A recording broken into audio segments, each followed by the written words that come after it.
The year is 1846, where you, a young boy with a mother, father, and two siblings, live in Independence, Missouri, where you live a relatively quiet, normal life. That is, until one day, from coming back from playing with your friends, you find your parents packing everything into a wagon. You go to your father and ask him what's going on, with him responding, "Son, I'ma keep it $1.50. We ain't got shit here. We're going to where there's opportunity for us, in Oregon." You looked at him confused, because you never heard him use modern-day slang, especially with a Jersey accent.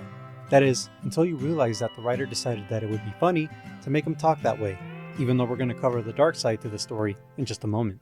"Get your money up, not your funny up, son. We're hustlers, and hustlers always follow the money." You look at him with concern.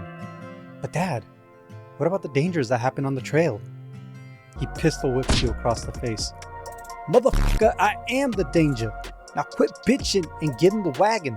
Your eyes well up with tears as you slowly get in the wagon with your other siblings. But you're not crying because of what he did, but because of what you're about to leave behind and what you're about to face on the Oregon Trail.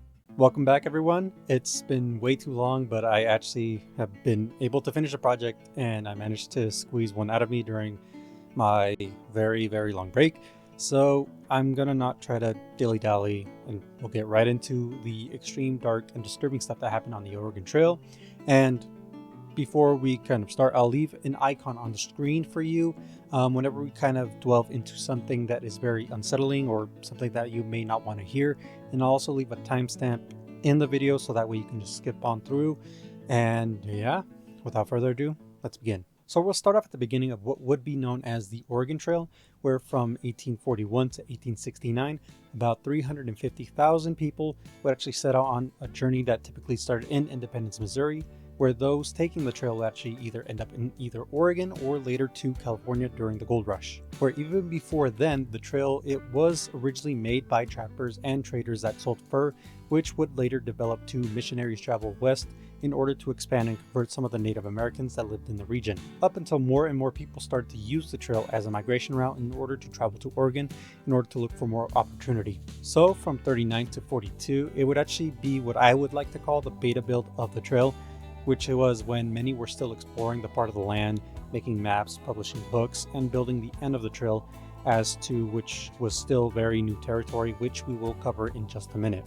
With notable names like the Peoria Party, also known as the Oregon Dragoons, Robert Newell and Joseph Lafayette Meek, and the Bartleson Bidwell Party. With the Oregon Dragoons being one of the first pioneers to travel most of the trail in order to colonize Oregon County, Robert and Joseph would be the ones to open up the path to the Columbian River, since before then, anyone that traveled there would actually use horses to reach their destination, as the land was wild and there was no man-made path yet built. And the Bartleson Bidwell Party being the first credited group to emigrate using the trail, where they started in Missouri to California. And after reading entries from Robert and Joseph, it really does put into perspective just how much the early push of the trail turned to be such a daunting ordeal. As for them, they wanted to make a more permanent home for them and their families. But the road to Willamette Valley was a road that had never been traversed by wagon before, and since at the time Fort Hall in Idaho was actually the furthest that the trail would actually lead to. So they would trade some horses and get some wagons and animals in order to make the journey a lot easier for their wife and kids. Thankfully, there's an entry that we can read about the experience that Newell wrote years later, and it went as followed. "At the time I took the wagons, I had no idea of the undertaking to bring them into the Oregon County. I exchanged fat horses to the missionaries for their animals, and after they had been gone for a month or more for Willamette, I concluded to hitch up and try a much dreaded job of taking a wagon to Oregon. On the 15th of March, 1840, we put out with 3 wagons. Joseph L. Meek drove my wagon. In a few days, we began to realize the difficult task before us, and found that the continued crashing of sage under our wagons, which was in many places higher than a mule's back, was no joke. Seeing our animals begin to fail, we began to lighten up, finally threw away our wagon bed. We were quite sorry we had undertaken the job. All the conciliation we had as that we broke the first sage on the road, and were too proud to eat anything but dried salmon skin, with our provisions had become exhausted. In a rather rough and reduced state, we arrived at Dr. Marcus Whitman's missionary station in the Walla Walla Valley, where we were met by that hospitable man and kindly made welcome, and feasted accordingly. On hearing me regret that I had undertaken to bring the wagons, the doctor said, "Oh, you'll never regret it. You have broken the ice of what others see that wagons have passed. They too will pass, and in a few years the valley will be full of our people." The doctor shook me heartily by the hand. Miss Whitman, too, welcomed us. We spent a day or two with the doctor and then went to Fort Walla Walla, where we were kindly received by Mr. P.C. Pambrum, chief trader of the Hudson Bay Company and superintendent of that post.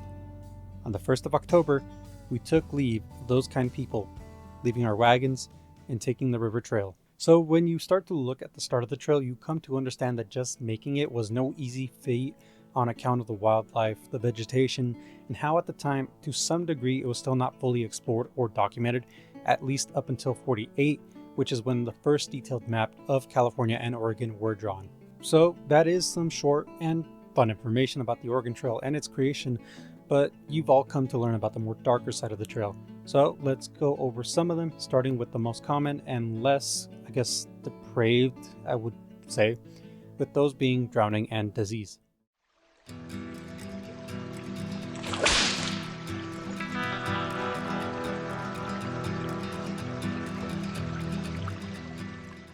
Because in order for most to get to their destination, they would have to cross some sort of body of water, with some, if not all, having to go through dangerous waters or rapids, depending on just the pure luck of the draw, or with even some of those traveling turning their wagons into boats, which would be known as caulking or chalking.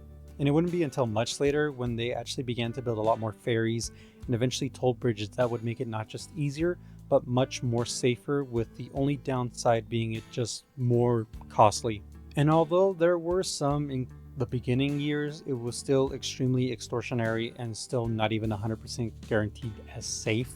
But moving back a little bit, it really was just pure luck when it came to rivers, as they would either be so cold that there would actually be accounts of the water being so cold that some would actually pass due to hypothermia, or even in one case where the water would have ice that was so sharp that they would cut those that would cross the river. With the water also being extremely dangerous on some days to cross, as the water itself would rise too high and could actually turn over the boats, causing anyone to drown. And just to mention this, but knowing how to swim wasn't actually as common either. So with the few occasions that there were the few swimmers that made the attempt to cross the river in order to assist with crossing animals or wagons, some wouldn't actually survive. So in the cases if there were no ferries, they would either take the wagon apart by removing the top and wheels, sealing it, and then rowing it to the other side, which again was caulking, and another being fording, where they would just charge ahead at a slow pace and hoping for the best, with that being the most common method of crossing, but definitely not guaranteeing any safety, as the sandbar the oxen would be connected to had the possibility of going into deep water, or they would either stumble or get spooked and possibly losing supplies, or even someone falling into the water. Even if the wagons were properly loaded, fording rivers was at best a risky endeavor. Wheels dropped into holes, causing wagons to overturn. Quicksand bogged wagons down, making it very difficult to pull out and perhaps causing a capsize. Ross Marshall, president of the Oregon-California Trail Association, 1991. And with that, we'll cover some of the accounts that revolved around pioneers crossing dangerous waters. We crossed Bear River last week on a little raft of 9 small logs. There was always a ferry there in season, but as we were very early in leaving the valley, we arrived there before the ferryman, and, not being willing to wait his arrival, some agreed to procure logs from the mountain and build a raft which was just large enough to take on 1 wagon at a time. There were between 20 and 30 crossing this way. I'd met with a trifling incident in crossing. When our wagon was put on the raft, it was thought I might as well go over at the same time. Not inside, as it was not safe, so I was told to stand by the hinge wheels. Sarah was in my arms. The raft was let loose from shore, and owing to the wagon not being pushed far enough on its back of it into the water, sending the raft and some portion of my legs in the water. I was much scared, as the jerk had made Sis fall back over my arm. I thought my child was gone. I screamed, "Oh, my child!" But William, who was on with me, threw his arms around my back and caught her and held us both tight in his arms to the wheel until they pulled us back to shore. Holmes and Dunaway. Covered Wagon Women. 1852. The California Trail.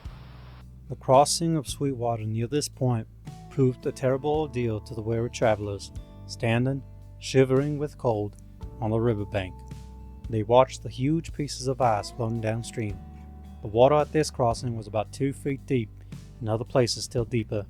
In spite of the cheering information that this was the last river that they would have to ford, it seemed impossible for the immigrants in their weakened condition to make the attempt. At the prospect before them, not only women and children wept, but even strong men shed tears freely, leaving some of the baggage at Devil's Gate.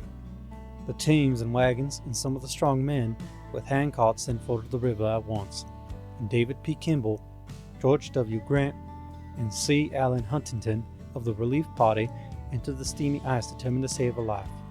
They waded back and forth, helping the handcarts through and carrying the women and children across the river. Hour after hour, they worked incessantly until just as dark closed in upon them, all the company had passed over. About 2 miles above the Great American Falls, we could get the cattle down to drink. It so happened that after the yokes of the oxen were removed and the oxen were driven into the water, an old headstrong bull plunged into the river and swam across. The rest of the cattle followed, except 2 cows that our man was able to keep back. Our company was in great peril. My father, generally equal to any emergency, decided that any one or more of the men who were good swimmers should go above the camp, swim over, and drive the cattle back. This was attempted by 2 young men, one of whom swam over first and one over our mares. The other was drowned, and as we, with agonized eyes, watched the stream, we saw the white face of our old mare, sulky, bobbing up and down in the boiling waters. She was such a sweet old mare that we could not bear to leave her in home in Illinois. A 3rd man tried and got over safely. We could see his naked form over the river among the hot, burning rocks. He couldn't drive the cattle back alone. My father made a mighty effort to get across. Then he ordered the caulking of one of the wagon beds to make a boat. In this, 3 more paddled over and took some clothes to cover the poor sunburnt man on the rocks. He was over there in that awful predicament for 3 days. His skin was all peeled off, and nearly lost his mind from his awful experience. They managed to cross the cattle over the river again safely, but the 2 cows that stayed behind ate something poisonous and died during the night. And in a pretty cool way, there's actually a video that showed people, at least when cameras were beginning to become a thing and they could record stuff, of them recreating people trying to cross it in an attempt to recreate how it was back then. And I'm going to try to put it on the screens for you to watch, and you can see how perilous it is in order for them to try to keep everyone safe, make sure that they get across. But yeah, with that, we'll now go to disease.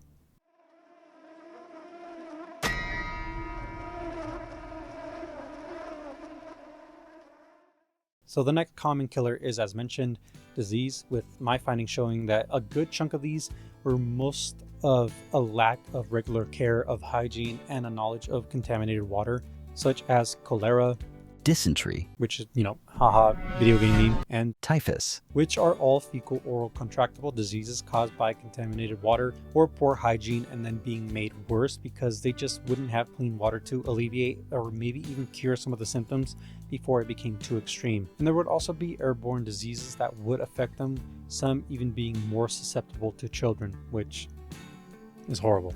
And what sucks about the times was that there just wasn't that much knowledge on germ theory, or even the thought of boiling water to clean the water, or in looking for springs that would help prevent illnesses. And of course, any dug hole that were made wouldn't really be taken care of properly, which would again cause illnesses. With my findings suggest that they would actually make it near the body of water, and again, which would contaminate it, which, for those who don't know, the decomposition or any kind of fecal matter or waste will eventually get into the soil and then make its way towards the water.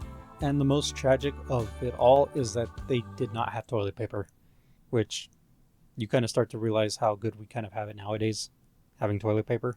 And because for them, time was crucial for them to avoid winter, with many quote-unquote burying, or anyone that died on the trail would be sometimes basically just be covered with rocks so that wild animals might avoid them, which even in some of those cases wouldn't work, and that would actually be covered in some of the stories that we'll cover later on. But they would also leave the bodies near the water, which again would actually cause it to be tainted, and adding another cause for people to get sick, because it just goes downstream, and anyone that would collect it downstream and would get tainted water. And it wasn't common either for them to carry large amounts of clean water either, due to it being very heavy and whatever water they did have being filtered with cornmeal, which kind of worked but also not really. And I mean, knowledge of filtration of how we have it now, or even boiling water, isn't or wasn't something common back then. But yeah, because to put it into perspective, a typical prairie schooner at the time was about 10 feet long and 4 feet wide, so they actually had to make the space count for any foods or any belongings that they had, with the smallest U-Haul truck approximately being about 10 feet long and 6 feet and 4 inches wide. Which, if I show you the size of the truck, if you shrink it down a little bit, it's really crazy how they were able to fit so much stuff in that really small amount of space. And it really isn't much, considering that some would actually bring cooking stoves and even furniture with them, which is kind of crazy, but not too crazy, I guess. Maybe they really love a table or a chair and want to bring it with them. And with that, we reach the end of the section with diseases, and I hope it kind of puts into perspective as to the realities and the dangers of those who went through such difficult times. And with that, we'll now go into a more detailed account of things that happened on the Oregon Trail, starting with the Van Orem Party Massacre.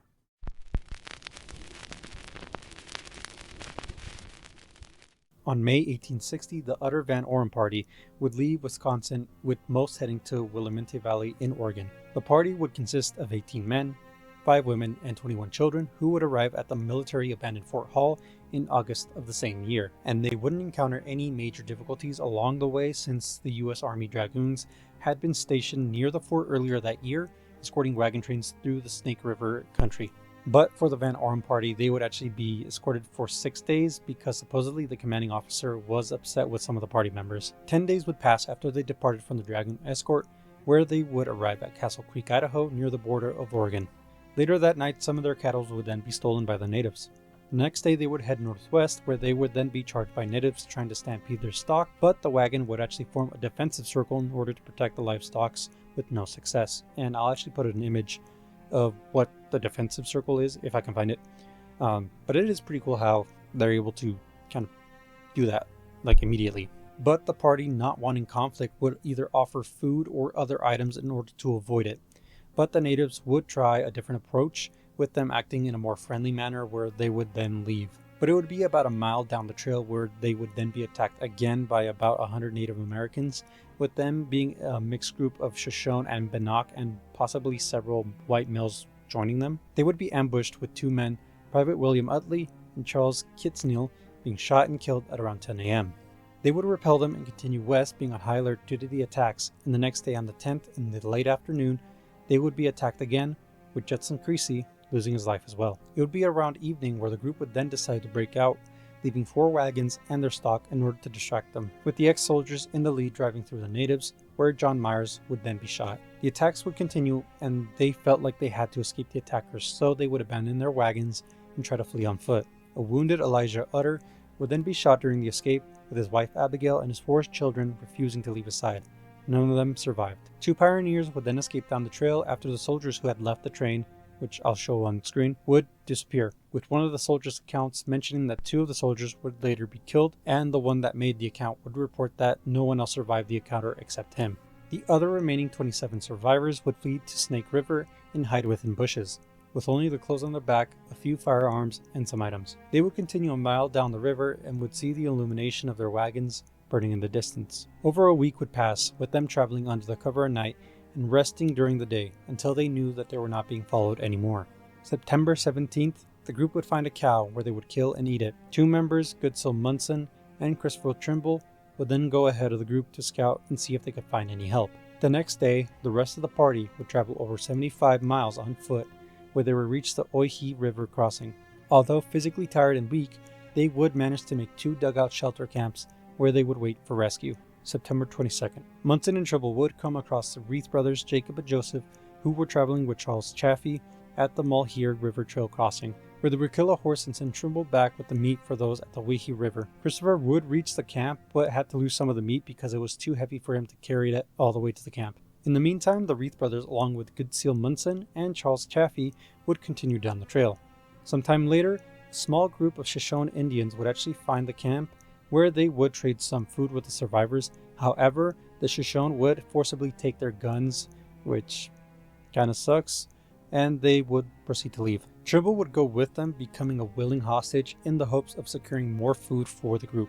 A few days later, one of the pioneers, Daniel Chase, would die after gorging himself on the Indian salmon, which very sucks. So big. So bigly. And no, they didn't poison the salmon or anything. It's just malnourishment and stuff like that ended up killing him. October 2nd. The Reith brothers would reach Umatilla Agency, but without Munson and Chaffee, who were originally with them, but they only made it as far as the Burnt River before exhaustion and hunger made them physically just unable to continue. They would be later found by a rescue party, nearly starved to death. October 4th. The Van Orem group, which was composed of parents Alexis and Abigail Van Orem, their 5 children, a young man named Samuel Gilson, 2 other boys, would depart the camp in search for a relief party. A short distance northwest of Fairbound Bend, they would actually encounter Indians. The 3 Van Orem girls and their little brother Reuben would be taken captive. The others would then be killed. Soldiers would later find their remains in an old crater near the site. The soldiers, led by Lieutenant Marcus Reno, would report that Miss Van Orem had been whipped and scalped, with Charles and Henry Otter being killed by arrows, Mr. Van Orem, Marcus Van Orem, and Samuel Gilson having their throats cut and pierced by numerous arrows. Their bodies would be buried where they would be found. In the meantime, the refugees tried to survive along the Weehee River, but it wouldn't be long until Elizabeth Trimble would die on the 13th of October, followed by her sister Susan on the 18th, and then by Danny Chase on the 19th, and his brother Albert on the 21st, all due to starvation. And after much discussion and prayer, however, the dead children would be eaten by the remaining train members in order to survive. On October 24th, 45 days after the initial attack, an army relief expedition that was led by Captain Frederick T. Dent from Fort Walla Walla would reach the starvation camp. The soldiers would rescue 10 survivors, including Joseph Meyer's family of 7, Elizabeth Chase and daughter Mary, and Emmeline Trimble. And it wouldn't be long until they also found the remains of Christopher Trimble, the one who had left the Weehee camp with the Indians. They'd say that he might have been killed about 2 weeks before they found his body. Now 10-year-old Reuben Van Orem, who had been one of the kidnapped, was rescued by California's Army volunteers in November of '62, 2 years later in the Cache Valley of Utah after a brief skirmish. But there is some contention to this claim, as the Shoshone claimed that the boy was not actually Reuben, but the son of Chief Washiki's sister and a French fur trader. They didn't really care, however, and he would then be given to Reuben's uncle, Zechariah, and they would then begin to live in Oregon. But he was not able to kind of acclimate himself and not adapt to, civilized life. And he would return to live with the Shoshone in early 70. Sadly, though, his other 3 sisters had died of starvation while in captivity in 1861. And in terms of the whole history of the Oregon Trail, there would be no other wagon train that would suffer as great as losses as the other Van Orem party of 1860. So that's the end of this story, and I, for one, found this one extremely dark with the cannibalism when it involved the kid, and the fact that children especially weren't shown any form of mercy, which is truly one of the dark things about, I guess, life in general. But before we kind of move on, I personally felt wrong not to include more context as to why the Shoshone and Bannock attacked the party, and I think that I can squeeze in an explanation and maybe shed light as to why, just so we can have a level of understanding that it's not because they were doing it just for shits and giggles or that they were psychopaths or anything like that, not to try to paint an image negatively on Native Americans. So with that, we'll go into the explanation. So, of course, without saying it, you are allowed to come to your own conclusions whether you agree with the possible reasons, mainly due to this spanning over a very long time. So whether you agree or disagree, that is totally up to you. So there are actually a number of reasons that caused hostility between Native Americans and pioneers, likely due to the heavy influx of immigrants traveling to the west, which caused natural livestock and resources to deplete in the area, which then caused the natives starvation and shitty living conditions, with them kind of being left in a desperate need for food, which would then cause them to attack more often. Another is that many tribes would actually be displaced from their ancestral homeland, many by force, and this would actually be their way of resisting against genocide and the encroachment of those who were moving into their land, just to kind of make an example, the Trail of Tears was one of those moments where they were forced out of their homeland. Another reason would actually be frustrations of broken promises and treaties that were not kept, as many of them would either be made under duress or would be totally ignored, some either involving land, resources, and sovereignty, with them not being treated as equally, and if anything, were just treated with disrespect. As anyone who knows a brief glimpse into history, we definitely did not treat those back then with any sort of respect, as it was, kind of the culture, I guess, how people were raised, situations, stuff like that. And all of this would culminate into the American Indian Wars, which I can cover at a later date, as that is also an interesting topic to kind of delve into and to give awareness, as we kind of need to give those who, I guess, aren't given a voice, or that do have a voice, we can try to amplify it a little bit more. But yeah, we'll move on to the next one, known as the Sagar family.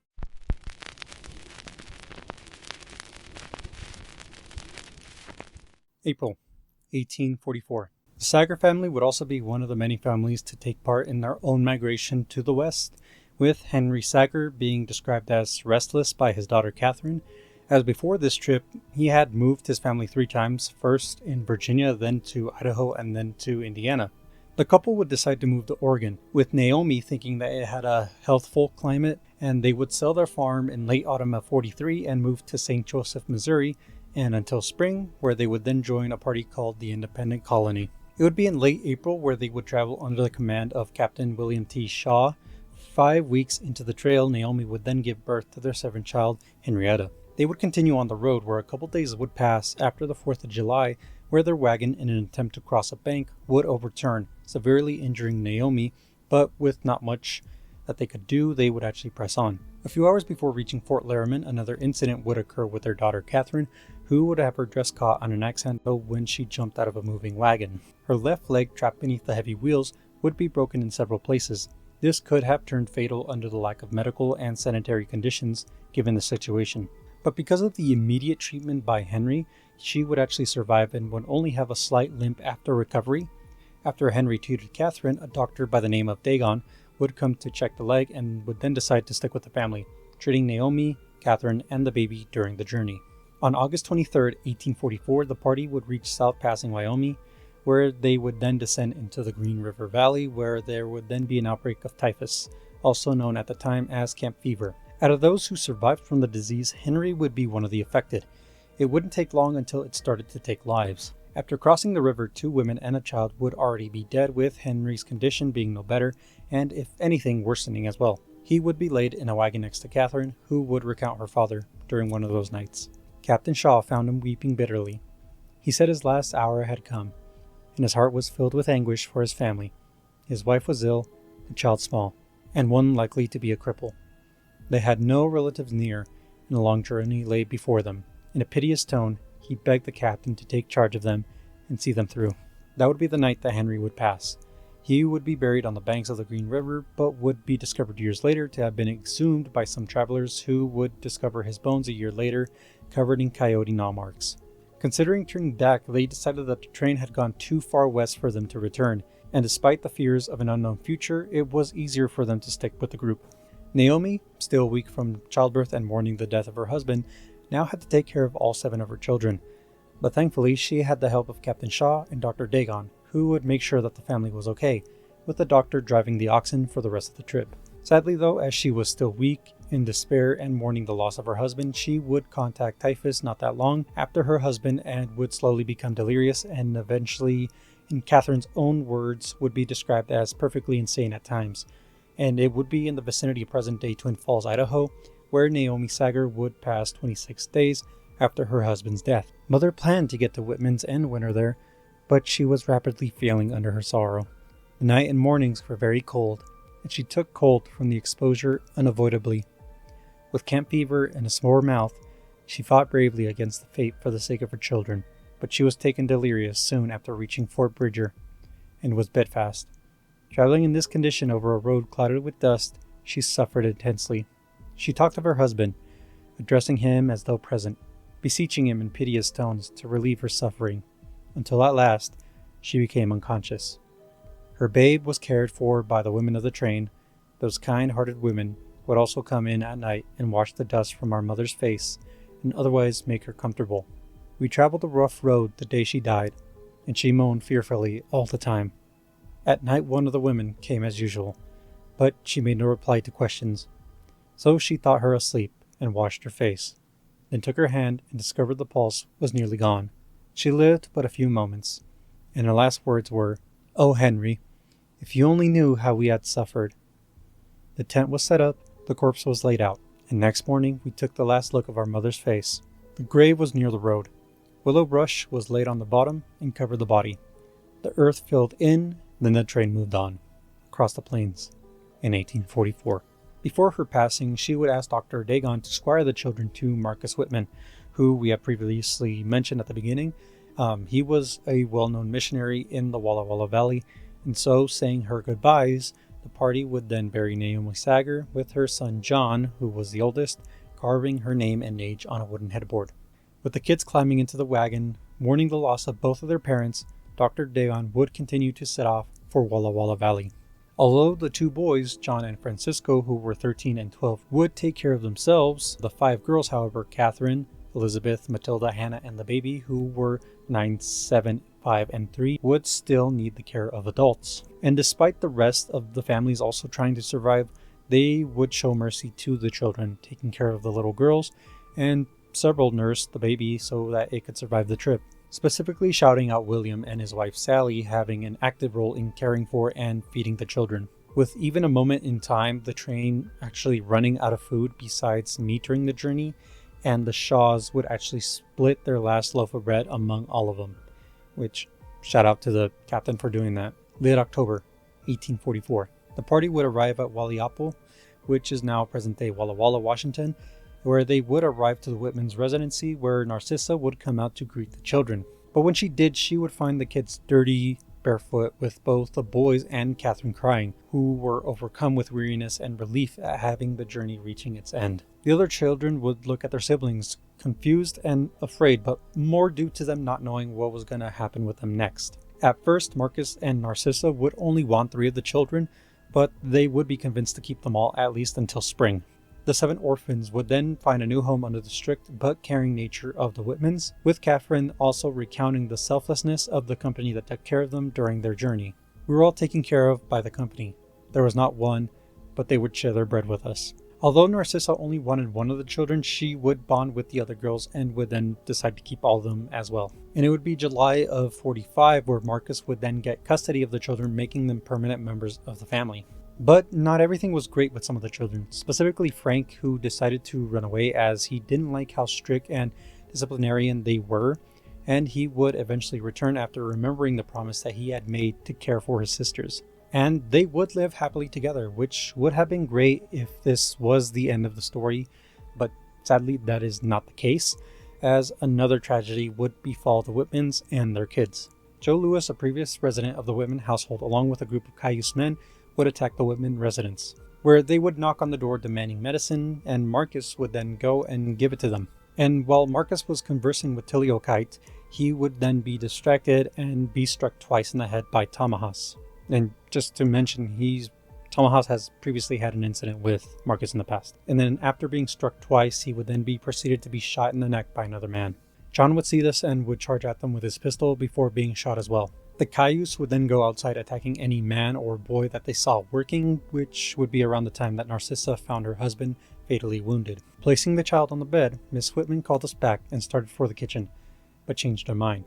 She fastened the door and told Miss Osborne to go to her room and lock the door, at the same time telling us to put on our clothes. All this happened much quicker than I can write it. Miss Whitman then began to walk the floor, wringing her hands, saying, "Oh, the Indians! The Indians! They've killed my husband, and I'm a widow." She repeated this many times. At this moment, Mary Ann, who was in the kitchen, rushed around the house and came in at the door that was not locked. Her face was deadly white. We gathered around her and inquired if father was dead. She replied, "Yes." Just then, a man from the beef came in at the same door, with his arm broken. He said, "Miss Whitman, the Indians are killing us all." This roused her to action. Miss Whitman was trying to drag her husband in. One of the women went to her aid and then brought him in. He was fatally wounded, but conscious. The blood was streaming from the gunshot wound in the throat. Kneeling over him, she implored him to speak to her. To all her questions, he whispered, yes or no. As the case might be, Miss Whitman would often step to the sash door and look out of the window to see what was going on out of the doors, as the roar of guns showed us that the bloodthirsty fiends were not yet satisfied. At such times, she would exclaim, "Oh, that Joe Louis is doing it all." Several times this wretch came to the door and tried to get into the room where they were. When Miss Whitman would ask, "What do you want, Joe?" he would run away. Marcus would live for several hours, but it was reported that his face was so damaged that it was hard to distinguish any of his features. Narcissa would later go to the door to look out, but then would be shot in the shoulder, still alive, but more concerned for her children than her own well-being. Just then, a bullet came through the window, piercing Miss Whitman's shoulder. Clasping her hands to the wound, she shrieked with pain, and then fell to the floor. I ran to her and tried to raise her up. She said, "Child, you can't help me. Save yourself." We all crowded around her and began to weep. She commenced praying for us. "Lord, save these little ones." She repeated this over many times. She also prayed for her parents, saying, "This will kill my poor mother." Some time would pass and things would begin to quiet down until they heard movement downstairs and a man who called himself Mr. Rogers saying that he would save them if they came down. Catherine, however, would tell Narcissa that she had seen Mr. Rogers kill the teacher, but would be told that she might have been mistaken. But they wouldn't be left with much of a choice, as they threatened to burn down the house, so Narcissa would agree to go with them. He said they would take Miss Whitman away and then come back for us. Then all left save the children and Miss Kimball. When they reached the room below, Mother was laid upon a settee and carried out into the yard by Mr. Roger and Joe Louis. Having reached the yard, Joe dropped his end of the settee, and a volley of bullets laid Miss Rogers, Mother, and Brother Francis, bleeding and dying, on the ground. Catherine would record witnessing Joe Louis dragging the children at the mission out of hiding to be lined up and shot. Still, the Cayuse chief decided to spare them, saying that they should not be hurt, with the chief giving a speech again later that night of sparing the lives of the women and children, now making them prisoners. 11 people would be killed that night, and I'll put their names on screen. 54 people would be taken prisoners and ransomed, including the Sager children, who would then be held in captivity for a month. Sadly, during captivity, 5 of them would end up dying mainly due to the measles, including Louisa Sager, who would be 6. After a month, Peter Skeen Ogden from the Hudson Bay Company would arrange an exchange for the prisoners, which included 62 blankets, cotton shirts, 12 Hudson Bay rifles, 22 handkerchiefs, 30 loads of ammunition, and 15 fathoms of tobacco. A few years would pass with tension rising between settlers and the natives, resulting in soldiers chasing down the Cayuse tribe, resulting in what we'd know as the Cayuse War, as some of the settlers still felt that the issue was still unresolved. So the governor at the time demanded the surrender of those who committed the crime, and they would try to plead their case, which we'll cover in just a second, but they wouldn't accept it. So Tiliukai and Tamahas, who were at the incident, and 3 additional men who will be put on screen because I cannot pronounce their name, they would go to Ogden City, where they would then be tried for murder. They would be found guilty, and on the 3rd of June 1850, the Cayuse 5 would then be publicly hanged, although even this wouldn't fully end the conflict, and there would still be attacks on the Cayuse until about 1855. The 4 remaining sisters would then be taken to Oregon City, where they would then be split up and grow up in different families, with 3 of them living for a very long time. The 3 would reunite at the 50th anniversary of the massacre, along with some of the other survivors, where they would then be greeted by more than 3,000 people. And so we reached the end of the story for the Sager family. And in terms of the story, again, I like to add a little bit of context so we can have a better understanding of possible motives of why they attacked them in the first place. So again, this will be no different. You come to your own conclusions about the Cayuse and why they did the attack, and I'll do my best to explain the events and kind of build up to the lead up of the massacre. So the first thing that we gotta cover is that they didn't just attack without cause. There was kind of things that kind of led up to the result, with them losing favor with Marcus.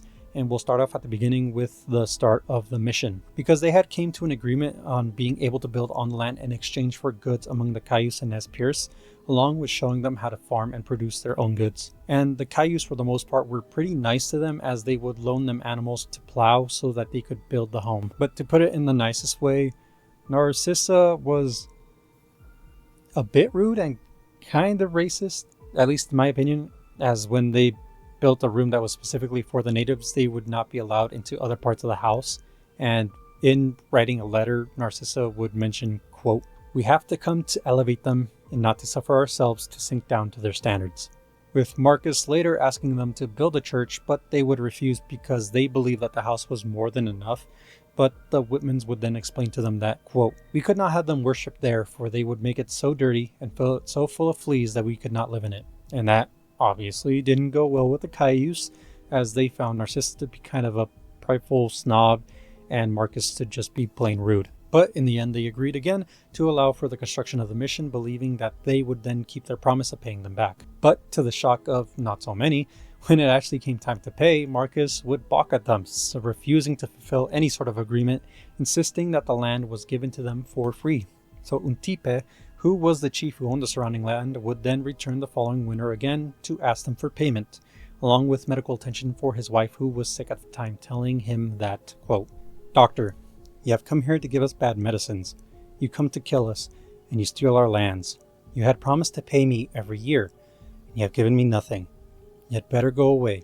If my wife dies, you shall die also." This would kind of be a back and forth for them, as the Cayuse would also see the difference in the way that they were treated compared to white settlers, along with the Whitmans selling wheat to settlers but not giving anything to them, and even using the Cayuse's grist mill.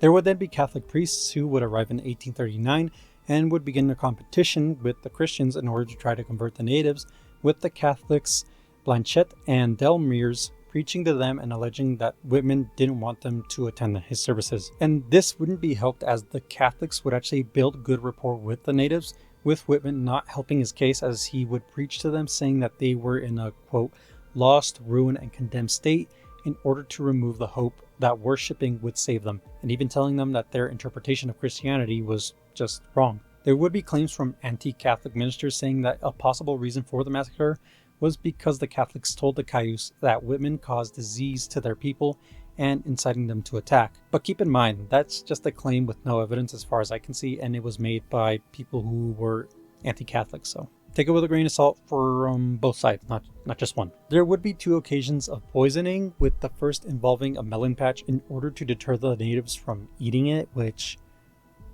why? Just do some sort of agreement. Oh, Jesus Christ. The other one would be Whitman giving John Young poisoned meat in order to kill wolves in the surrounding area, with several Cayuse eating the meat, but thankfully not dying, with Tiliokai soon visiting after they recovered, saying that if any of his people had ended up dying, he would have killed Young. And Marcus, weirdly enough, would laugh after being told of the confrontation, saying that he had warned them about the meat beforehand. So from the pieces of evidence that you're getting, you can start to see why there was tension between them. At least from my observation, I can see why, even though Whitman was known as a very pivotal figure in the Oregon Trail. So I guess just the plain treatment of them kind of built up that animosity between them. And there was also an issue with the measles in 1846, which took many lives among the tribes that lived in the area, which seems random to mention, but just follow me for a second. It would actually be 1847 when Joe Louis would actually begin to spread discontent among the locals in order so that he can have an opportunity to ransack the mission. He would tell them that Marcus, who was treating those who had contacted the measles at the time, was actually poisoning them, which for the tribes that live in the area, it was tribal law that if a doctor or a shaman who was lying about their abilities to heal, they could actually kill them as retribution if the person that they treated ended up dying, which was mentioned to Marcus in Catherine's book, where it says, as Dr. Whitman was mounting his horse to leave, Stickus, a friendly Christian Indian who was the owner of the Thilage, Joe Louis is making trouble, that he was telling his people that the doctor and Mr. Spaulding were poisoning the Indians so as to give their country to his own people. He said, I do not believe him, but some do, and I fear they will do you harm. You had better go away for a while until my people have better hearts. So in their eyes, because they saw their people dying, they felt justified holding him responsible, therefore killing him. Fast forwarding to the trial, it actually seems that one of the men, Kamiasumkin, please forgive me if I mispronounced that, but he actually might have been innocent, as there was no evidence of him even being there and him even saying as such, where he would say, I was up the river at the time of the massacre and did not arrive until next day. I was riding on horseback.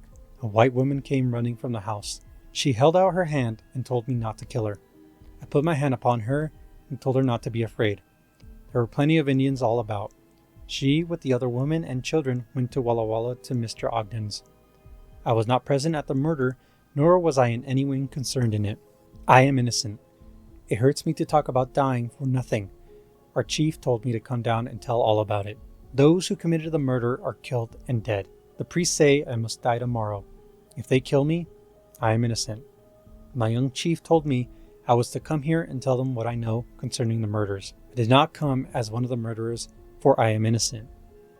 I never made any declaration to anyone that I was guilty. This is the last time that I may speak. Which is tragic, as his life was taken just as many others, all because of the fervor of people back then who wanted to get some sort of justice. But I want to make sure that it is known that he is known, and how this is an example of how cruel the times were back then for people like Kiam Sumkin. And hopefully he can be another voice that we make known that just wasn't heard. Now is the official end of the Sagar family.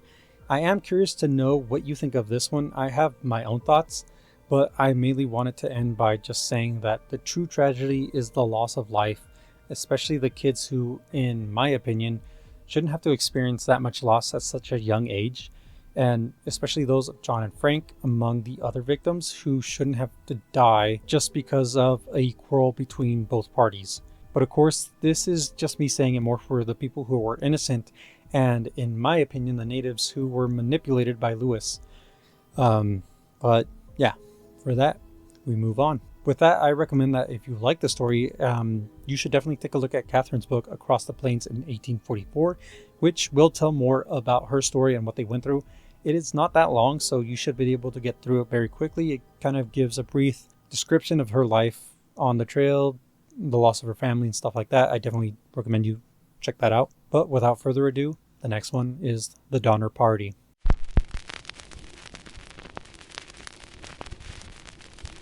Spring, 1846. 500 wagons would then head west from Independence.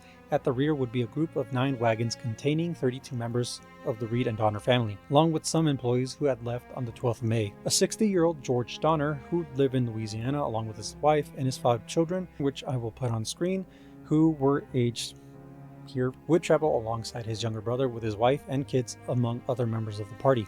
They would travel 450 miles with 200 left before they reach Fort Laramie, but they would be delayed by rain and a rising river, with one of the children recalling that during part of the journey, she was perfectly happy. Several other families would join the wagon train along the way, with Lavina Murph, a widow, along with 12 other members of her family, and again, along with so many others. And for those who don't know, and for those who do know, I will be talking about the Hastings Cutoff, which I'll give a brief description of what it was for those who don't know what it is.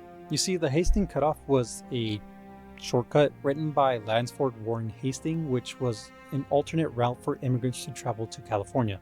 So, in order to promote his route, he would actually send out writers to give out letters to travelers. The Donners would receive theirs on the 12th of July. On the 20th at Little Sandy River, the majority of the wagon would decide to take the more traditional established route of the Oregon Trail, while a smaller group would actually head to Fort Bridger, but they needed a leader at the time. The first candidate would be James Reed, who had military experience, but wasn't well liked in the party as he would be described as aristocratic, arrogant, and self-centered, unlike Donner, who by comparison was compassionate, mature, and experienced.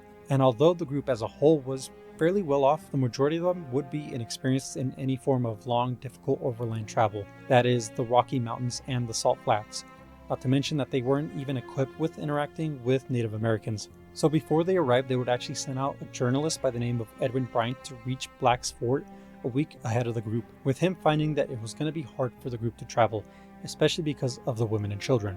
So he would go to Black's Fort to leave a letter warning the group not to take the Hastings Cutoff. But by the time the Donner Party had arrived a week late at Black's Fort on the 27th of July, with Hastings already leaving with a party of 40. A trading post would actually be located there called Jim Bridger's Trading Post. Knowing that the cutoff was going to bring in more traffic, he would actually tell the group that the shortcut was a smooth trip, that it was devoid of rugged country with no hostile natives, and that it would cut off their trip by 350 miles. Reed, impressed on hearing that information, would then advocate to go to Hastings Cutoff. Unfortunately, none of the party members would receive Brian's letter, with him writing in his diary how he was convinced that Bridger purposely didn't give them the letter, with Reed sharing the same sentiment in a later testament. At Fort Laramie, Reed would then meet an old friend named James Clayman, who had come off from California, warning Reed not to take the cutoff, mentioning what Bryant had said in the letter of how the wagons would not be able to make it with Hastings' information being inaccurate. After 4 days of rest and repair, the Donner Party, however, would leave Black's Fort 11 days behind the group that Hastings was leading in order to reach them. Donner would hire a new driver and would be joined by another family who claimed to have knowledge of the natives and of the land on the way to California. The party, still willing to take the cutoff, would then head south following Hastings' path. Within days, they would find that the terrain would be much more difficult to traverse. The driver of the wagons would be forced to lock the wheels of their wagon, which was a practice for those who haven't played any of the Oregon Trail type games, in which, in order to avoid causing the wagon to roll down a steep hill and flip over, they would then lock the wheels so that way it would slow down the motion of them going down the hills. This would be one of the downsides of the cutoff, as the Oregon Trail had developed a more smoother path just because of traffic over the years, compared to this one, which we don't have any established markers or any kind of smooth pathway for them to take. And while the Donners were trying to follow the path, Hastings would actually leave writings and leave directions inside of letters that would then be stuck on trees. It would be August 6th where they would find one of his letters where it would say that they should stop until he was able to find a better route for them to take. 3 men, including Reed, would ride ahead in order to get to Hastings, where they would find the terrain to be extremely difficult, as there were a ton of canyons where they would have to either move boulders and walls that would cut off to a river beneath them, showing that they would risk breaking their wagons. Hastings would have a letter that offered to guide the party around the more difficult parts of the area, but he would only ride halfway and give a general direction of where they could follow. Reed would return to the group while the other 2 men, Stanton and Pike, would stop to rest. Reed would return to camp after 4 days since they had left the group. Without the guide that they were promised, they would then contemplate if they should continue following the tracks of Hastings' party, or go back and take the original trail, or even make their own new trail that had been suggested in the letters, with Reed choosing to follow the new path. Taking this new route would slow things down to about 1.5 miles a day, and having any able-bodied man who was available to clear anything in the path so that the wagons could progress. The party would make it across the Wasatch Range, where they would then be found by the Graves family, who were late starters from Missouri trying to find and reach the Donner Party. They would consist of 13 members who would join the party in their journey west, now bringing the Donner Party up to 87 members, all riding in about 60 to 80 wagons. The Graves would actually be a confirmation to the Donner Party that they were actually behind in terms of time. It would be the 20th of August by the time they would reach a point in the mountains of Utah where they would actually see the Great Salt Lake, and another 2 weeks to get out. It would be around this point where some of the men in the party would actually begin to argue with them, starting to express doubts about whether they made the right choice, specifically Reed. Not to mention Stanton and Pike, who were the ones who originally rode out, ended up actually getting lost on their way back and being gone for so long that by the time that the party found them, they were so close to starvation that they were just a days away from eating their horses.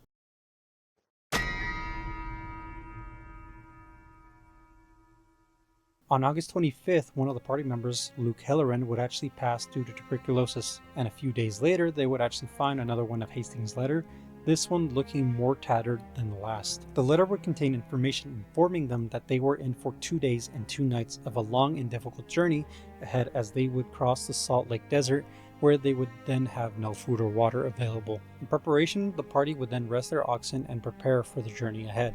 After about a day and a half, they would then set off down the mountain, with them seeing the dry, barren plain known as the Salt Flats, perfectly white because of the salt that covered the land, with Radrick, a party member, calling it one of the most inhospitable places on earth, with even the oxen starting to get fatigued and their water supply running low. Pressing onwards, however, they would cross the desert, although sometimes would get stuck because of the moisture in the land, or with them even having hallucinations, with several seeing lakes and other wagon trains sometimes believing that they even passed Hastings, which is not a good sign. After 3 days, they would then run out of water, and many of the oxen would actually begin to either weaken or would break free because they were going crazy due to thirst, along with irreparable damage to some of their wagons. Although they had lost oxen, horses, and some wagons, none of the party members would die as of yet.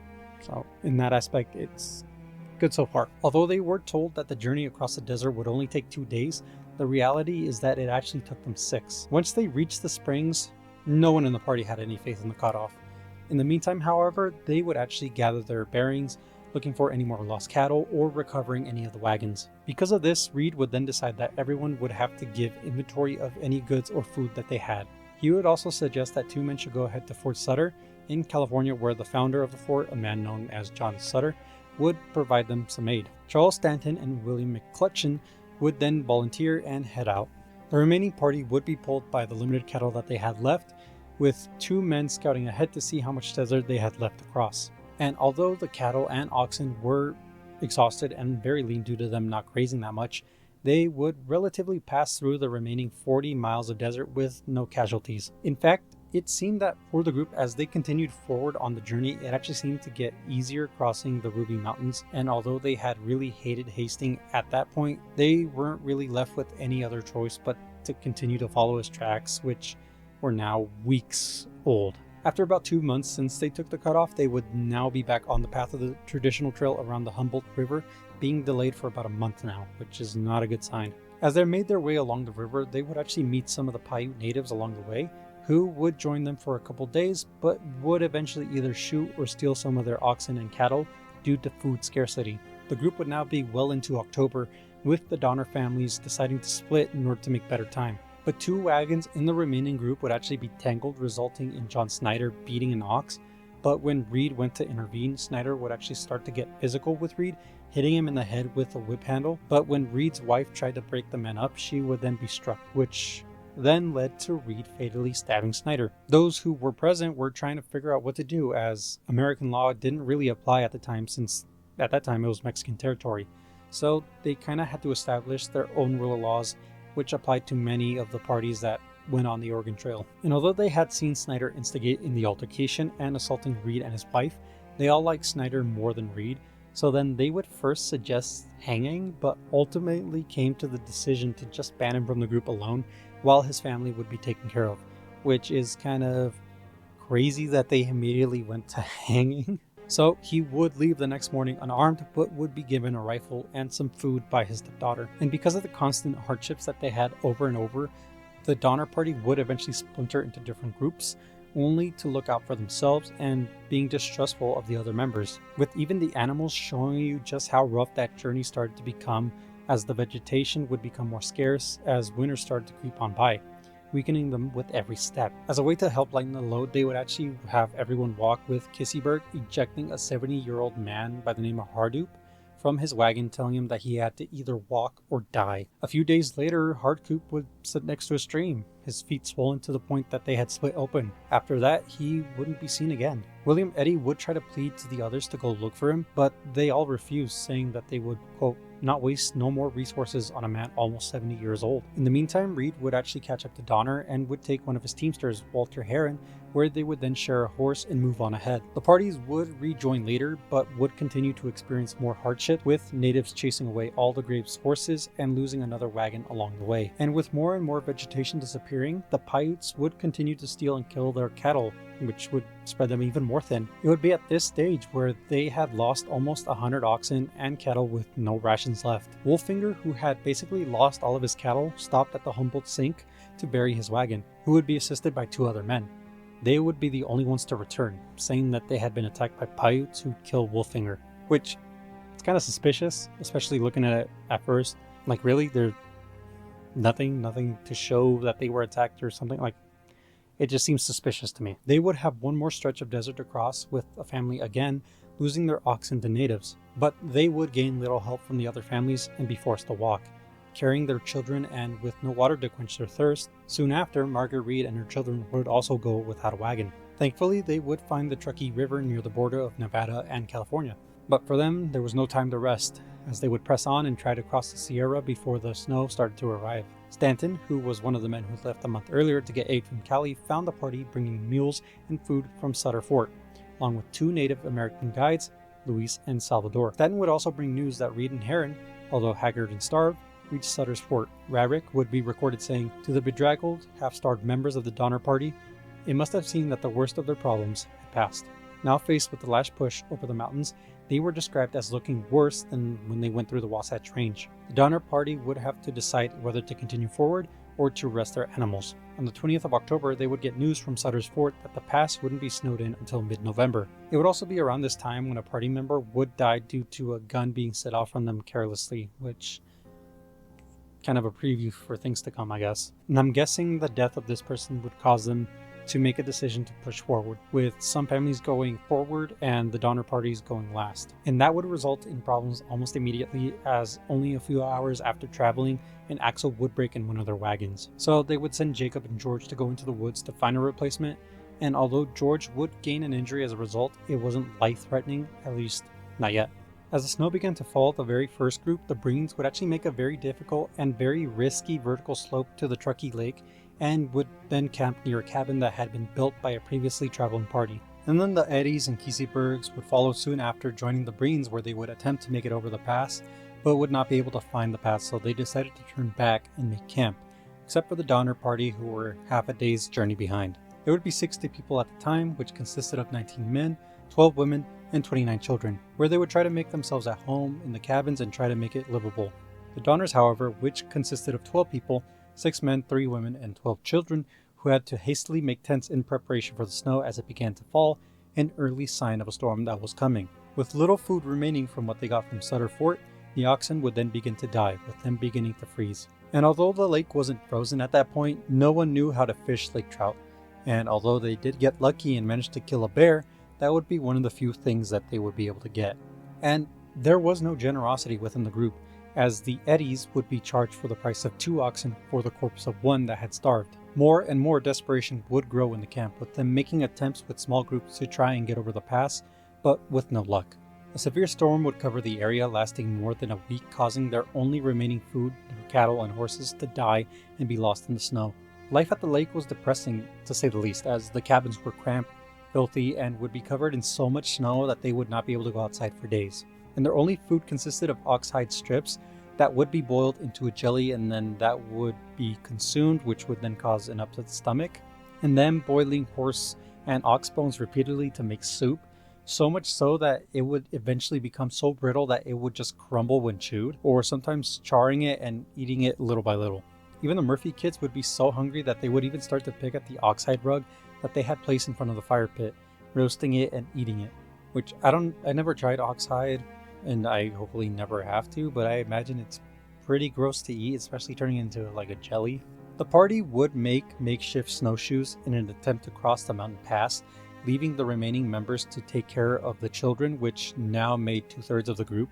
They would live off anything that could be found, such as stray mice that found its way to the camp, but that wouldn't be enough, with many becoming weak, spending their time in bed. And there would be moments where the Donners would be visited by the other group, being informed that Jacob Donner, along with 3 other hired men, had died. One of them, Joseph Reinhardt, confessing before he died that he had murdered Wolfinger, which, we kind of called it because it was obvious that they did something to him. George Donner's injuries from them getting that new axle would also become infected by the time that they arrived, which would then leave to the ones who were able to work down to 4 people. Margaret Reed, bless her heart, would actually manage to save up enough food for Christmas for her children, which is heartbreaking, not gonna lie.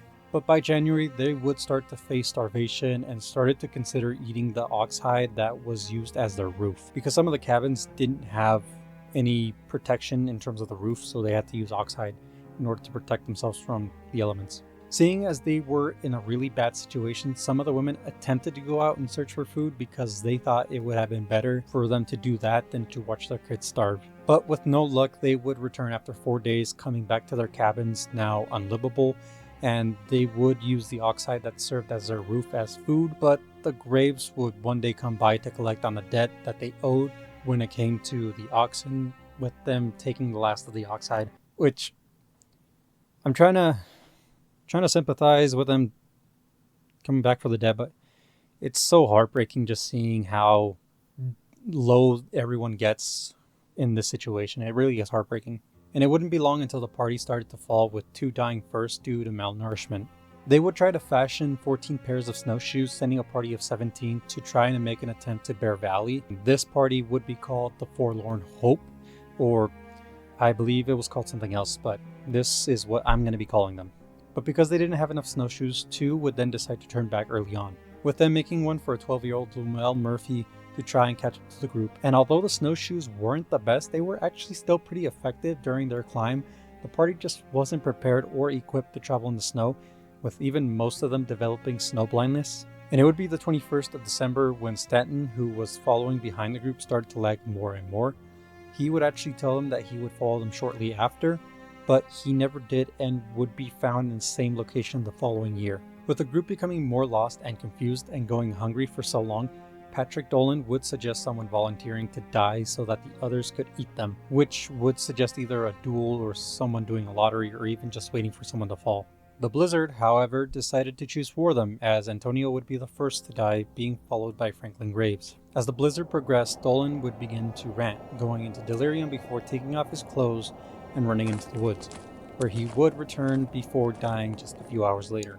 Not long after, they would begin to eat Dolan's body due to Murphy being so close to death himself. And although his sister Sarah tried to feed him, it was too late, and he would end up dying too. Eddie, Salvador, and Luis were the only ones that refused to eat. The next day, they would strip off all the meat from the bodies and drying them, making sure that no family member would have to eat their own.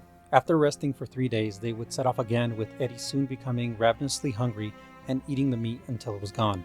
They would begin talks of not only eating the oxhide from the snowshoes, but also murdering Luis and Salvador for food. Thankfully, Eddie would warn them and they would leave shortly after. Another member would die, that being Jay Fosdick, who would then leave the remaining members down to 7. And when Eddie and Mary Graves returned from the hunt with deer meat, they found that Fosdick had already been cut up for food. 25 days would pass since they left Truckee Lake, with them soon finding Salvador and Luis on the brink of death. And I want to know, can you guess what happened next?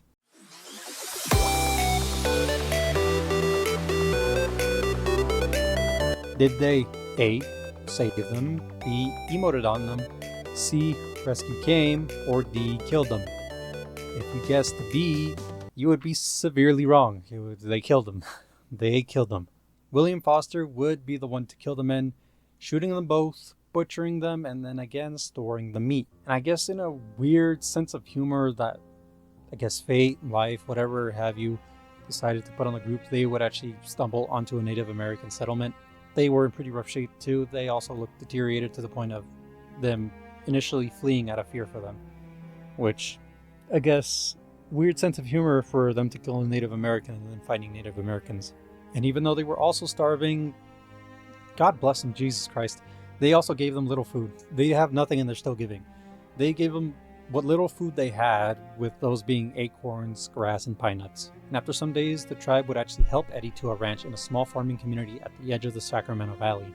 Thankfully, a very rapid response was assembled to rescue the remaining party members, with them saving the remaining 6 on the 17th of January, with the journey from the lake taking about 33 days. James Reed would make it out of the Nevada mountain in late October, where he would be recovering at Suttersport, but as the days grew, when he heard of no news from his family or friends, he would actually become increasingly concerned. So he would plead with Colonel John C. Fremont to gather a team in order to help the party, offering to join his forces in the Mexican-American War.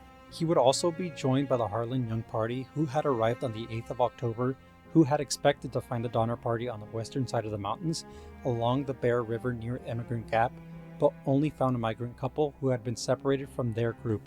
2 guides would give Reed and McClutchin some horses, where they would then go up to the valley to Yuba Bottom, where they would then look at Emigrant Gap before turning back to Sutter Fort.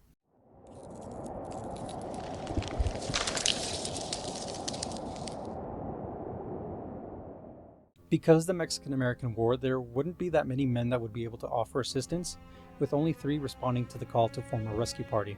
Reed would be in San Jose taking the time to talk with people in order to gain more help with them, even creating a petition to the US Navy to help those at Truckee Lake, with even news outlets mentioning the cannibalism in order to gain sympathy over the populace.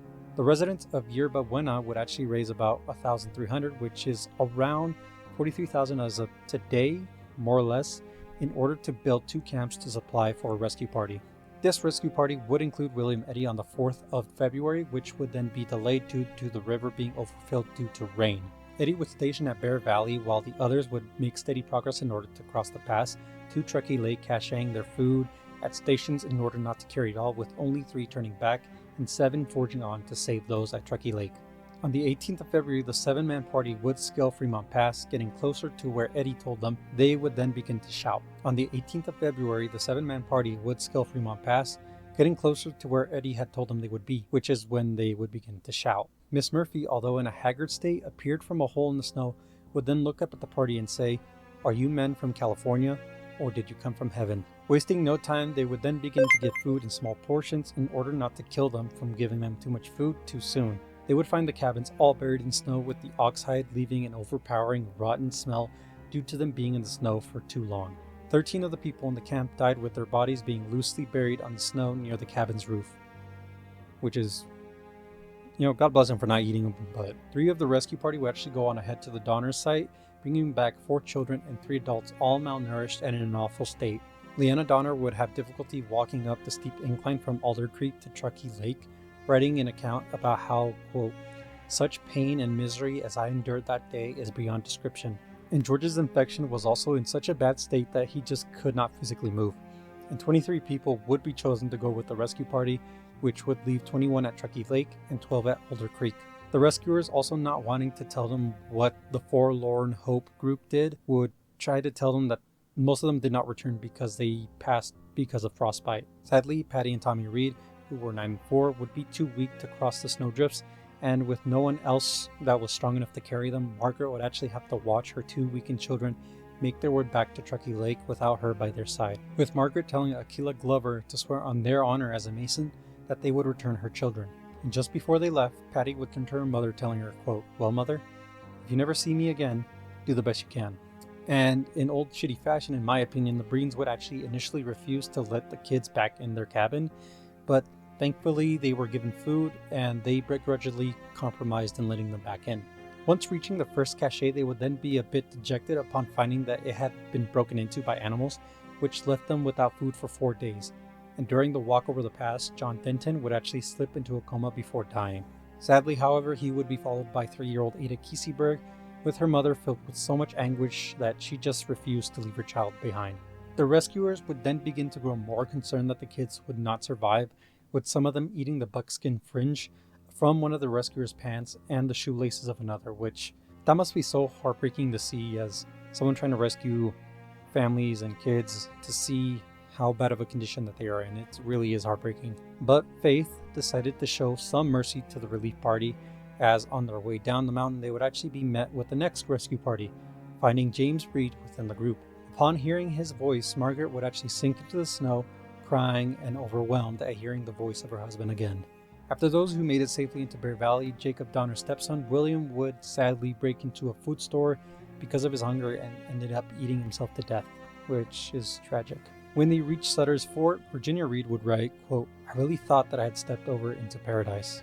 Moving back to when the first relief party was actually being formed, a California settler by the name of George C. Yount would actually have a dream of the group, starving and deep in the snow, and would then decide to raise money alongside Mariano Guadalupe Vallejo, and they would both raise around $500, which is around $20K, in order to send out another party. The second relief party would then arrive at Truckee Lake on the 1st of March, with Reed being reunited with his daughter and son. On inspection of the Breen cabin, they would actually find them in relatively good conditions, relatively in the situation, but they would then go to the Murphy cabin, which would then be described as, quote, "past the limits of description and almost of imagination." With them finding Lavina Murphy mentally deteriorated and nearly blind, caring for her 8-year-old son, with the 2 children of William, Eddie, and Foster, who didn't even register the rescuers, and them looking as they have not been cleaned for several days, along with Louise Kieseberg, who had moved in but was injured. And when they made their way back to the Alder Creek camp, they would actually find them in no better shape, as when the first 2 members of the relief party arrived, they would actually find Trudeau carrying a human leg. And when he noticed them, he would actually throw the leg into a hole in the snow, and that would contain the dismembered body of Jacob Donner. Going inside the tent, they would find Elizabeth Donner, who had refused to eat her husband, but they would find the kids eating their father's organs. The rescuers would find that 3 other bodies would be also consumed, and then finding Tamsin Donner caring for her husband and George, who had become very ill due to the infection which had now reached his shoulder. The second relief would then take 17 migrants from Truckee Lake, with only 5 people remaining at the lake. The walk back to Bear Valley was so slow, so much so that they sent 2 men ahead to get the first cache of food, expecting the third relief to arrive at any moment. But a violent blizzard would hit the group after they scaled the pass, with 5-year-old Isaac Donner freezing to death and Reed being very close to it too, with even Mary Donner having burned her feet due to frostbite numbing the feeling of her feet on the fire. But a violent blizzard would hit the group after they scaled the pass, with 5-year-old Isaac Donner freezing to death and Reed being very close to it, with even Mary Donner having burned her feet due to frostbite numbing the feeling of her feet in the fire. When the storm passed, the Breen and Graves became apathetic and too tired to move, because they hadn't eaten in days, and left with no other choice, they would then leave without them, with that site being known as the Starved Camp. Margaret Breen, God bless her soul, would actually take the initiative to try and keep the members alive after the second group left until the third rescue party arrived. But sadly, Elizabeth and her son Franklin would die soon afterwards, with the remaining party resorting to cannibalism to survive. 3 members of the relief party would stay to help those that remained at camp, with those being Charles Stone at Truckee Lake, Charles Caddy or Katie, and Nicholas Clark at Alder Creek. But while Clark was out hunting, Stone would actually travel to Alder Creek, making plans with Caddy to return back to Cali because apparently Tamsin Donner actually asked him to take her child with him for about $500. But what they did was disgusting, horrible, as they would take the child only to Truckee Lake and then leaving her with Kieseberg and Murphy, and then those two would begin to make their way back to Bear Valley. With Caddy recalling later that on the second day of the return that they would actually pass the Starved Camp and not even offer help. So they're pieces of shit. And I'm not sure if I'm going to clarify this later or not, but they were paid up front, which makes it even more horrible. It kind of sucks that Tamsin didn't offer it to her child and then the child could give it to them when they arrived, but I don't know, what can you do? After some days later, Clark and Trudeau would actually begin to make their way back to Bear Valley, but once they reached Truckee Lake and they actually found Tamsin's daughter still there, they would actually make their way back in order to inform Tamsin of what they had done. But don't worry, I will cover the karma that they get much later. William Foster and Eddie would then intercept Reed and bring a man by the name of John Stark, Game of Thrones reference, which is kind of cool, who would then meet Reed and help his children back to Bear Valley, frostbitten and bleeding, but still alive. And you'll see in just a minute, this guy, John Stark, is so much similar to Jon from Game of Thrones. You'll see he's kind of a badass. So in desperation to save their own kids, Foster and Eddie would actually get some of the party to go with them back to Truckee Lake, with them finding 11 survivors at the Starved Camp, huddled together near a fire. The party would then split, with Foster, Eddie, and 2 others going to Truckee Lake, taking a child each and heading back. And John Stark, who again is a f***ing badass, actually refused to leave anyone else and would pick up 2 children, including all the provisions, and assisted the remaining Breens and Graves to safety, with him making his way down the trail, putting the kids down, and going back in order to grab more kids. So, shout out, such a fucking badass. March 14th would actually be when Foster and Eddie would actually arrive at Truckee Lake, finding their children dead, with Kieseberg telling Eddie that he had eaten the remains of his son, which is like, why the f*** are you telling him that? You want to die? Why are you telling him that? But also, don't eat human, but also, why tell him? So to no one's surprise, Eddie swore that he ever met Kieseberg in California that he would not hesitate to murder him.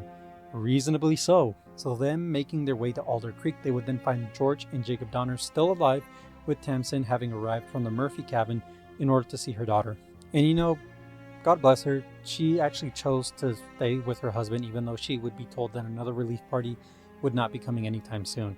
But she would tell him that she would not leave her husband while he was still alive, and would ask them that they take her children to safety, with Eddie stating the greatest solicitude for her children, and inform Mr. Eddie that she had $1,500 in silver, all of which she would give him if he would save the lives of the children. The last word uttered by Miss Donner in tears and sobs to Mr. Eddie were, "Oh, save my children."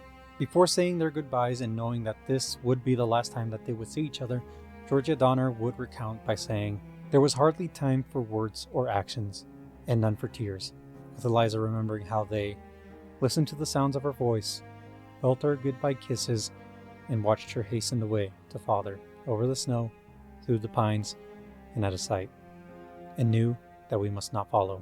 With that, 5 people would be rescued on the 3rd attempt, only leaving Lavina Murphy, who was too weak to leave, and Kieseberg, who refused, which is probably wise not to go with the man whose son you ate. And although there would be 2 more attempts to muster a party to find any more survivors, they would turn back before long and no further attempts would be made until April the 10th, where they would form a salvage party in order to recover anything in terms of belongings so that they could sell it to support the children that were orphaned. And when they reached Alder Creek, they would then find it empty except for the body of George Donner, who had died days earlier. The body of George Donner was found at his camp, about 8 or 10 miles distant, wrapped in a sheet. He was buried by a party of men detailed for that purpose. Member of General Stephen W. Kernley's company, June 22nd, 1847. But on their return, they would find Louis Kieseberg still alive, and you'll find out why he's still alive. Jesus Christ. But according to him, Miss Murphy had died a week after the third party had left, and sometime after, Tamsin would actually arrive at his cabin on her way to the pass, where he would describe her looking sad and at a loss at her husband and was soaked with water, I'm guessing, where he would say that he put a blanket over her, telling her to head out in the morning, but would apparently die that very night. Just like anyone who would read that statement, obviously the salvage party was suspicious of his story and even found a literal pot of human meat along with jewelry and $250 in gold. And when they threatened to lynch him, he apparently confessed that he actually cashier'd $273 of the Donner's money at Tamsin's request so that he could give it to her children, which personally I don't fucking believe, but that's just me. News of the Donner party would spread all over the country, with it reaching papers, some big and some small, with some writing in too much detail about the cannibalism that had happened at the site. And out of the 87 who had entered the Wasatch Mountain, only 48 would make it out, with only the Reed and Breen family staying intact, while Jacob and George Donner, alongside Franklin Graves, being orphaned, with William Eddy being alone and the majority of the Murphy family dying. Those that were widowed would remarry, with the Reed settling in San Jose along with 2 of the Donner children. Thankfully, Reed would become very well off during the California Gold Rush, with Virginia Reed sending a letter to her cousin, which I kind of want to read to you. I have not wrote to you half the troubles we have had, but I have wrote enough to let you know that you don't know what trouble is. But thank God, we have all got through, and the only family that did not eat human flesh. We have left everything, but I don't care for that. We have gotten through with our lives, but don't let this letter dishearten anybody. Never take no cut off, and hurry along as fast as you can. Virginia Reed to cousin Mary Keyes, May 18th, 1847. The Murphys would settle in Marysville, while the Breens would actually live in San Juan Bautista. And although the Reeds would live in peace, the fact that the other families were cannibals, that would actually stick with them for the rest of their lives, with some facing some sort of scrutiny, while others would have to live with that fact and that memory for the rest of their life. And although Eddie remarried and started a new family in California, he definitely wanted to make full on the promise of killing Kieseberg, but would actually be dissuaded by James Reed and Edwin Bryant, which, if he did, I wouldn't blame them that much. I'm going to be honest, I wouldn't have blamed them that much. Kieseberg, however, would sue the members of the Relief Party, apparently ballsy motherfucker, for defamation because they accused him of murdering Tamsin, which, this guy's got some balls on him, And it looked like he did end up winning, but the lawsuit would only award him $1 in damages and actually made him pay the court costs, so still kind of funny. It's a little funny. Although this story is infamous because of the cannibalism and how the untested writings of a man who wanted to gain fame ended up being disastrous for those who chose to listen. And it doesn't make it a story that you can just ignore. And if you want to go visit the site yourself, you actually can. You can visit it as California created the Donner Memorial State Park, where you can actually look at the site of the cabins and feel some sort of connection to a piece of history that had happened. I looked at some of the images. It's a beautiful place. It's kind of sad to see the site when you know what had happened there, but overall, I think it is an experience that I think you should take if you ever want to go travel and want to go to a national park or something. And if you want to look at more books that kind of go more into detail about this, I highly recommend them. You can find books such as The History of the Donner Party, A Tragedy of the Sierra by C.F. McGlashan, The Snowbound Starved Immigrants of 1846, Statement by Mr. Reed, and Dark Journey by Alan Eckrick. But yeah, definitely check out those books. I know if I can, I will be taking a look at some of the books just to see if I missed anything or there's some piece of information that I just wasn't able to find with my research. But that will be the end of this video. I actually do have more stories about the Oregon Trail, which I would love to include, but mainly due to time and because of writing, because I'm not gonna lie, this document, at least in terms of the story, I don't know how long the video will be. I'm guessing it might be my longest one yet, maybe, but this one was pretty long. The document's like about 30 pages long if I recall correctly, so it was a lot of work, not to mention that I got really burned out by some of the stories. It was a lot of information, and I guess like really depressing to just see all that. So that's mainly why it took so much time.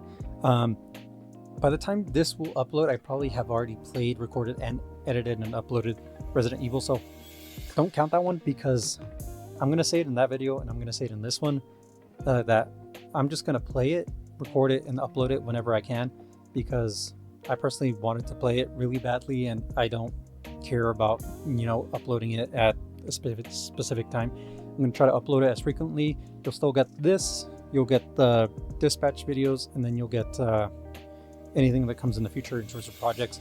I'm not going to try to make promises anymore, because it kind of gets in the way of uploads. I did like the system that I have with projects, game, and then project, but I guess more due to time and depending on how large the project is, it'll just happen when it happens. And for those who watch regularly, I hope you are willing to watch both types of content, at least in the meantime, while I'm making more projects. But yeah, Resident Evil does not count. This technically is my next upload, so ignore it. That one's not going to count. But yeah, like I said, I will record the next parts of Dispatch and work on the next project from then on. But don't worry, maybe I'll come back and make a part 2, but as of right now, I actually have something lined up for next time, so hopefully you're prepared for that. Maybe I'll go back to the iceberg, but like I mentioned in the second video, it's just kind of hard to find information about that one, so I guess we'll see what we have next in terms of projects, so please be excited for those. But before we end it, we're gonna just mention a couple of things that I may missed when writing this and stuff like that. I know I said that those two people would get their karma, and I'm going to bring it up in just a minute, so let's go in it and then we'll end the video. So one thing I'm guessing you might be curious to know or not is if Hastings ever received any sort of punishment for his role in making the crossing, and sadly the answer to that is no. But don't get too discouraged, as he didn't get out of it scot-free. I mean, he did receive death threats and stuff like that in his role to the disaster, with a migrant actually confronting him about the difficulties that they had encountered because of the crossing, saying that of course he could say nothing, but that he was very sorry and then he meant well. Which, I mean, if you were one of the people who had to go through the crossing, I mean, I'm pretty sure you would have smacked him in the face for that. But I guess you could take some solace in the fact that he knew he fucked up.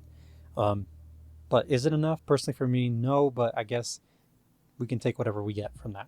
And next is, of course, Stone and Caddy, who left the kids at the lake, and it's sad to say, like I mentioned before, she probably gave the money up front and expected it in good faith that they would follow through. Sadly, because of starvation and everything, I'm guessing she wasn't just clearly thinking.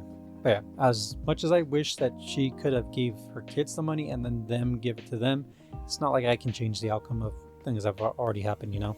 But karma is a bitch, because they were later killed by Native Americans in retaliation for their treatment of indigenous people. So I'll take it. I mean, I'm taking that. And lastly is the difference in how Foster, who had killed the Native American guides, Luis and Salvador, had not faced the same scrutiny as Kieseberg due to some factors which are kind of sad, but it's kind of stating the obvious. Because the murder wasn't a secret, as Christian Johnson would actually say, as much as him saying that, quote, Foster was not greatly blamed for it and spent the rest of his life without being troubled by authorities. And this can actually be attributed to the general attitude, as mentioned by Louis Petronovich, hopefully I'm saying his name right, that the lives of Native Americans were just deemed less than, which is kind of sad to hear genuinely, just because of how overall in the span of the Native Americans and how they were treated. It just, the fact they were always treated like shit over the course of history, it really, it's a bummer. And kind of like one of the things of how Kieseberg was just genuinely came across as kind of a piece of shit, not gonna lie, with the fact that how he told Reed how he ate his son. I don't know how he had the balls to say that, and just the general circumstances of how Tempson died, which definitely comes across as suspicious. But with that, that marks the end of the dark history of the Oregon Trail. I genuinely hope that you enjoyed, and yeah, with any other upload, I'll just let you know. With that, that actually marks the end of the dark history of the Oregon Trail, maybe part 1, but yes, I genuinely hope that you enjoyed this video, and I will see you all in the next one. Till then, you guys have a good morning, a good afternoon, and a good night. Until next time, you guys take care.